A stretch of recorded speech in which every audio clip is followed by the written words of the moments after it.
Pizza খেতে ইচ্ছা করে অথচ টাকার অভাবে খেতে পারতেছেন না। আপনার কথা মাথায় রেখে কিন্তু আজকে আমার এই ভিডিওটা, চলুন যাই একসাথে সবাই মিলে পুরো ভিডিওটা দেখি।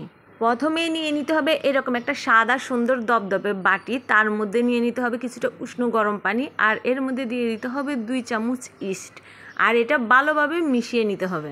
এটা মিশানো হয়ে গেলে এক সাইডে এটা ডেকে রেখে দিব। তার মধ্যে অপর একটা বাটিতে আমি নিয়ে নিব হচ্ছে 4 চামচ ময়দা।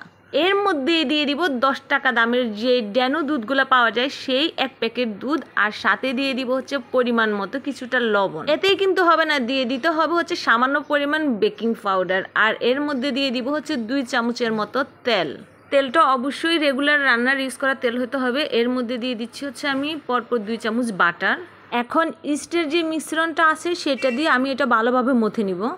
তারপরেই সুন্দর করে বানিয়ে নিব একটা ডো।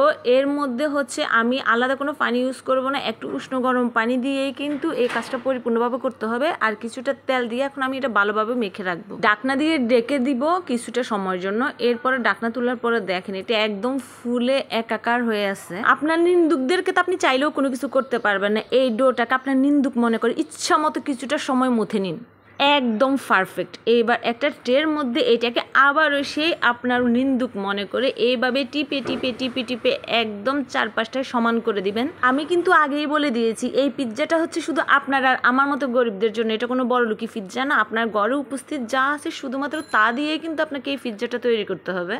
গরিব বলে কি আজকে আমরা পিৎজা খাবো না? অবশ্যই আমাদেরকে খেতে হবে। তাই এখন এইটার মধ্যে অনেকগুলা সস দিয়ে দিব, দিয়ে ভালোভাবে কাঁটা চামচ দিয়ে এটা মেলে দিব। আয় হায়, সস মনে হয় কম হয়ে গেছে, এই জন্য এখন আবার আরও একটু দিয়ে নিলাম।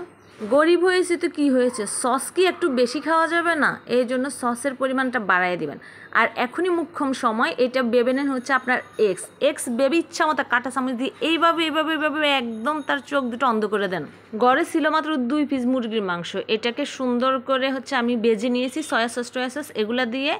এরপর হচ্ছে এটা সুন্দরভাবে চারপাশে ছিটিয়ে দিব। মাংসের পরিমাণ যদি বেশি হয় তাহলে অবশ্যই খেতে বেশি মজা হয়, যেহেতু আমার কাছে মাংস ছিল না তাই অল্প একটু। এরপর এর উপরে ছিটিয়ে দিব হচ্ছে চিজের পরিমাণটা আমার কাছে খুব একটা বেশি ছিল না তাই অল্প একটু দিলাম। এর মধ্যে দিয়ে দিব অল্প পরিমাণে কাঁচামরিচ, যেহেতু বাসায় বাচ্চারা খাবে তো কাঁচামরিচের পরিমাণ খুবই কম দিবে। এর উপরে দিয়ে দিব হচ্ছে কিছুটা রিং রিং করে পেঁয়াজ কাটা, আর হচ্ছে সুন্দর করে বইয়ের মতো করে সাজিয়ে দিব হচ্ছে টমেটোগুলো। এখন কিছু মানুষ এসে বলবে আপু উপরে তো আপনি যে ক্যাপসিকাম এগুলো কোনো কিছুই দেন না। আরে ভাই আপনি কি বুঝেন না? আমি তো প্রথমেই বললাম এটা হচ্ছে গরিবের পিৎজা, এত বড় লুকি করে খাওয়া যাবে না, বুঝছেন?